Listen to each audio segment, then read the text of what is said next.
Welcome back.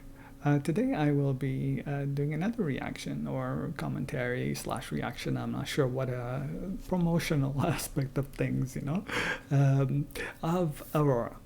And in this particular case, she's doing, this is basically from a program called, I think, Genius, from a program, I mean a channel called Genius, I think. I think it's a channel on YouTube. So anyway, I really like this. They did an excellent job in doing this. There's a link below in the description if you want to watch it. Which I would recommend.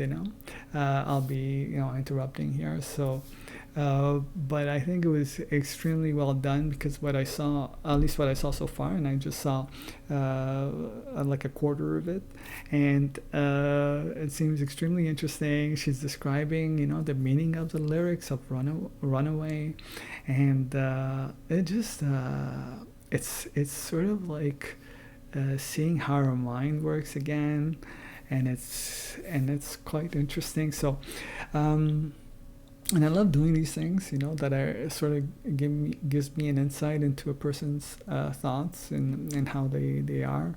And Aurora, it has I've been privileged to sort of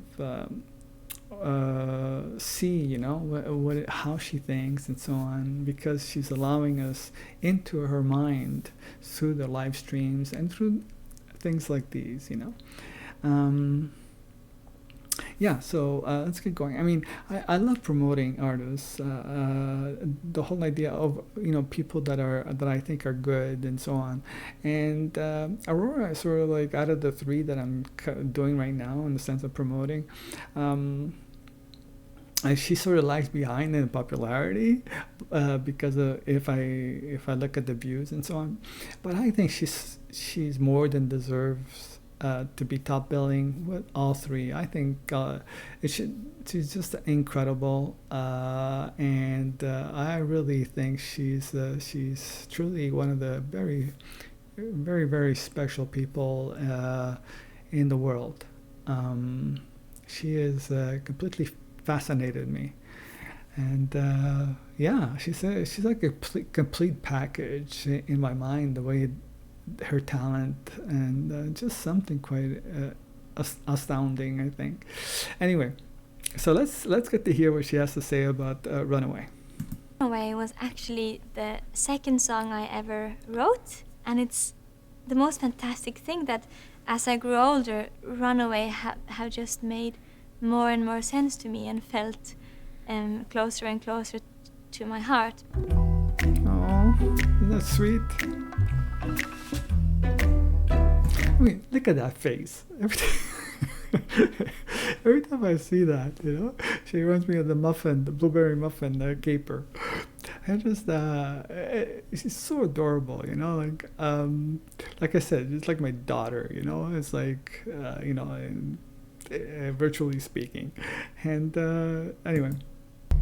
It is really surprising to me that Runaway is still kind of living its best life out there in the world. I can feel that I'm grateful that people have let Runaway into their hearts. I think that's very sweet. And I've always felt like my music it's much bigger than me. I think Runaway is one of the many examples of that the music just lives on and they live on after I'm gone, and that gives me also peace in my life, that I know that it will still exist when I'm not here.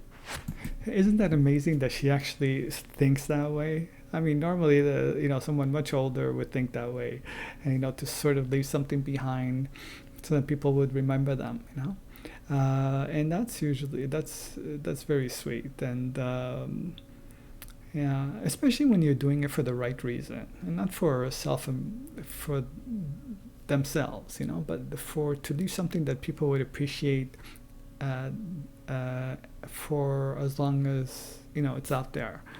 I mean, just to go off on a little tangent, I wrote, the reason I wrote my book is to try and help the human race, to try and help people, and hopefully that's what people see, and yeah, so I did it for you. So hopefully, I had no interest I have no interest in becoming a novelist. It's just that I had something to say and I wanted to share it in a way that was relatively entertaining and hopefully not stilted in any way. And hopefully I did that. And that's about it, you know. Yeah. Anyway, enough about that. So she's thinking in such ways that she's so profound at this age that it's just it just really freaks me out, you know, at times. I was listening to the ocean. I saw a face in the sand.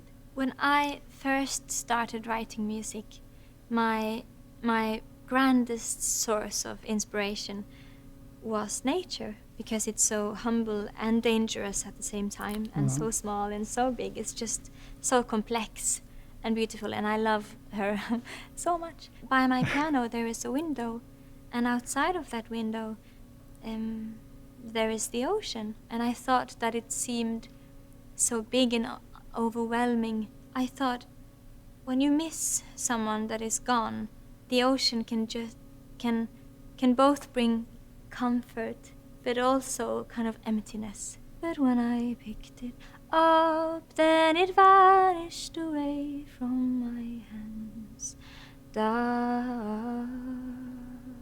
When you miss someone so badly and you wish that they were still here on this earth, you kind of see their face and everything. And it's kind of frightening, but also kind of nice. You know that they're not there, and you try to hold them and stroke them on the cheek, but you can't because they're not there. I had a dream I was 7, climbing my way in a tree. I saw a piece of heaven waiting in patience for me.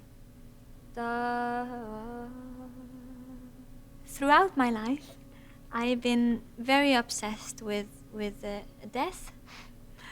It makes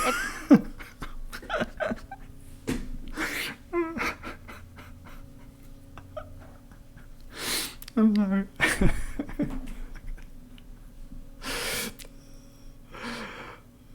This girl. Oh, she cracks me up. Oh my god. I gotta hear that again. Sorry.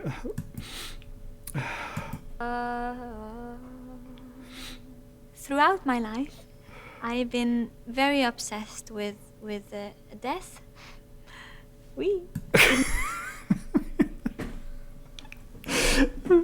I'm very, very obsessed with that. I mean, how can she make something, something that most people would see as dark, you know, sounds so wonderful, so like light. She has this capability of doing that, you know. It's just amazing that she does that. But the idea that she actually said that, right, is the reason why I think that I hope one day that she'll have the opportunity to read my book, because I really think, you know, that she would be one of the people that would appreciate what I've written, and yeah, it would be an honor for me to hear what she would say about that, you know, at least to me anyway. And anyway, but it's just, she is so this is what I'm talking about, her thoughts, you know, and the way she moves within that scope of life and death, and anyway. It makes everything kind of Sorry, hold on. meaningless. I'm just going to go a little bit back to get the whole... I've been very obsessed with death. It makes everything kind of meaningless, but also it makes everything meaningful. All your mistakes should be meaningless, because we're gonna die anyway. And all your accomplishments and everyone you love, that should be meaningful, because it might disappear one day. So it depends how you look at it, I guess. I loved climbing in trees because they're just the most majestic beings. And I was climbing it, and one of the branches broke, and I almost fell. And then I thought in my head that, oh, that was a bit fun. But also, ooh, I could have, what if I fell down and died and I was just gone? And I was running far away. Would I run off the world someday? Nobody knows, nobody knows. That I was running far away. Would I run off the world someday? Was kind of about accepting all of this. If I ran fast enough and far enough, I might just run off the world and run all the way to the moon and then beyond. And I was dancing in the rain, I felt alive and I can't complain. And I was dancing in the rain is also then an even more clear image of the fact that you're embracing and accepting the darkness as a part of life. Because the sooner you do that in life, I think the happier you can get, when you just accept that sometimes it's just shit and sometimes it's not shit at all. Okay, how is she able to see? This is what I mean by she goes from one to the extreme to the other. She's able to make anything sound so cute, you know.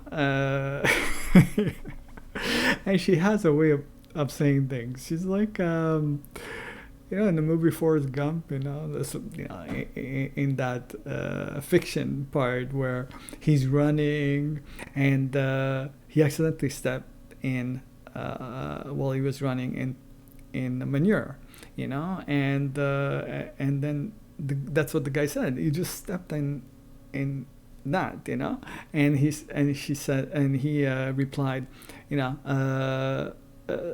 Sometimes shit happens, you know, and that became the bumper sticker of in the movie, and that's how the idea came up. But her, she actually, you know, she comes up with these sayings that could actually be bumper stickers. That's what I'm trying to say, you know, at the end. Sorry for the profanity for the use of language, but anyway. But no, take me home where I belong. I can't take it anymore.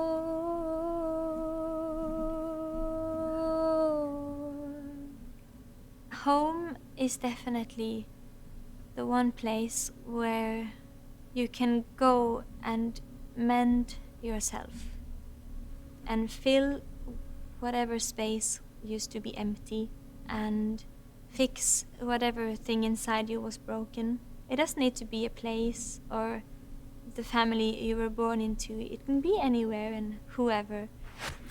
I mean, how can she? I mean, listen to this. It's like that. It's like listening to a philosophy professor, you know, in the sense of her wisdom. It's just incredible. This girl, she still surprises me. Wow. I was painting a picture. The picture was a painting of you. And for a moment I thought you were here, but then again it wasn't true. A difference of the two images for me, with the one finding a face in the sand and then painting a picture of someone, it's kind of two different phases of missing somebody. Because in the first verse you kind of just see them there. You see their face appear everywhere and you know they're not there. But in the second verse I'm kind of trying desperately in my own hands to manifest the face myself. And all this time I have been lying in secret to myself. I've been putting sorrow on the farthest place on my shelf.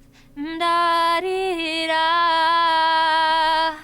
The one. I mean, listen to those lyrics. I mean, now you know, especially with the explanation, it's just they're so beautiful, you know, and you know, the imagery of putting sorrow in the back of her of herself is just wow. It's so poetic, and when she speaks, she's poetic. Yeah. One thing I've been struggling with the most with people is to understand if they mean what they say. Because most of the time when you ask people if they're okay, they say yes. When you know something sad have just happened to them, in many occasions they will continue to say yes, that they're fine. And people are just fine all the time. But many of us are never fine. I understand what she's saying, but a lot of people, I think they say fine, and I think the reason they say that is because most of the time other people, you don't want to sort of make other people feel uncomfortable. That's why I think people say fine, or the other people, chances are they may not be interested in hearing other people's problems, and because they have problems of their own, and it takes a lot of compassion, a lot of energy, a lot of attention to listen to others, and so yeah. I can see both sides of this, but she's so sweet because she's the type of person that would actually listen. And the hardest part in life, one of the hardest skills to actually have, is listening, because true listening, attentiveness, comes from compassion, and that's a rarity in the society that we're in. But no, take me home where I belong. I got no other place to go. No, take me home where I belong. I got no other place to go. But no, take me home where I belong. I can't take it anymore. Amazing. Now you've been running so far that you got lost, and you've been dancing in the rain for so long that the world just continued without you, and you're kind of stuck. I always say, for some reason, that being a human is an extreme sport, and I think when I was 11, that was the first time that I really understood that to be a fact. Yeah, see, that's another bumper sticker, being human is an extreme sport. I mean, this girl, talk about being a poet, an artist. This is what I mean by she's the complete package.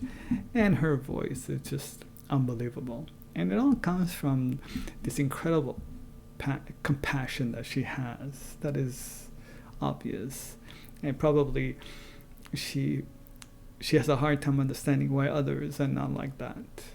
That's how compassionate she is. It's almost like an evolved species. It's what I hope the people would evolve to, in the sense of the human condition. She represents that. But one person doesn't change the human condition. It needs the majority of people to change the collective consciousness. And right now it's a quiet minority, and it's been like that for a very long time. And yeah. Yeah. The world seems to listen to whoever shouts the loudest, and people who really need help seems to only manage to say it so quiet that maybe only the dogs can hear it, like those invisible sounds that humans can't even hear. But I kept running for a soft place to fall, and I kept running for for a soft place to fall. And I kept running for a soft place to fall.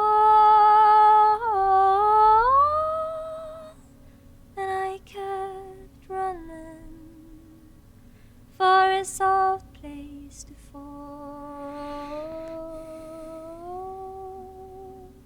The bridge in the song is definitely when you've gone too far and you just fall to the ground because you're so tired. And a soft place to fall. I remember when I was a child, I just thought of my mother's arms. Wow. That the softest place I could ever fall was just Wow. in my mother's arms. I mean, how touching is that? You know, I mean, what a perfect imagery of falling into the mother's arms. And I don't think it applies only to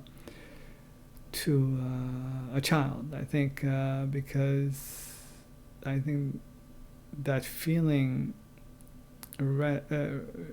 is retained throughout a person's life, and I think a lot of times a lot of people miss that. I think, especially when we grow older, you know. Yeah. No, take me home, home where I belong. No, no, no, take me home, home where I belong. Oh, no, no, no, take me home, home where I belong. No, no, no, take me home, home where I belong. I can't take it anymore. The best thing about Runaway is definitely that throughout my life it has meant a different thing to me almost every time I sing it. And that's why I feel like Runaway was a gift from little Aurora to old Aurora. The next time I get in the same position as I was when I wrote Runaway, I know that I have already put those emotions into words. And maybe this time I can just relax a bit and listen to the song. Even though I can't really listen to the song because I hate listening to my own music. Okay, sorry, hold on. I'm just gonna go back. Listen to the song. Hold on. No. Those emotions into words. And maybe this time I can just relax a bit and listen to the song. Even though I can't really listen to the song because I hate listening to my own music. This girl is just too much, you know.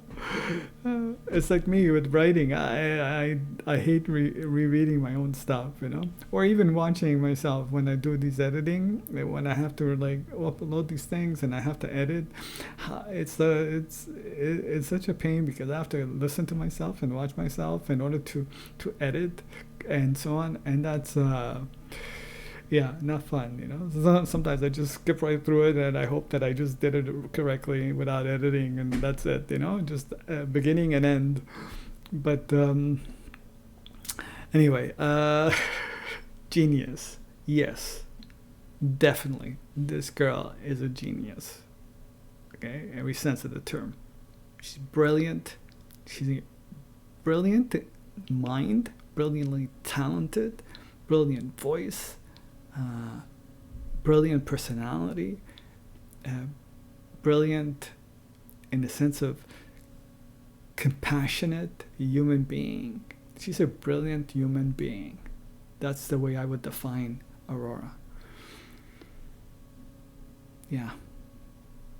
Anyway, that's about it. Thank you very much for watching, and yeah, I hope you enjoyed this as much as I have, because this is such an insight into this girl's mind, and I hope other people get to watch this that are, you know, that don't usually watch Aurora, because I mean, if you watch this and you don't appreciate this type of person, this type of talent, this type of human being, then I don't know, you know.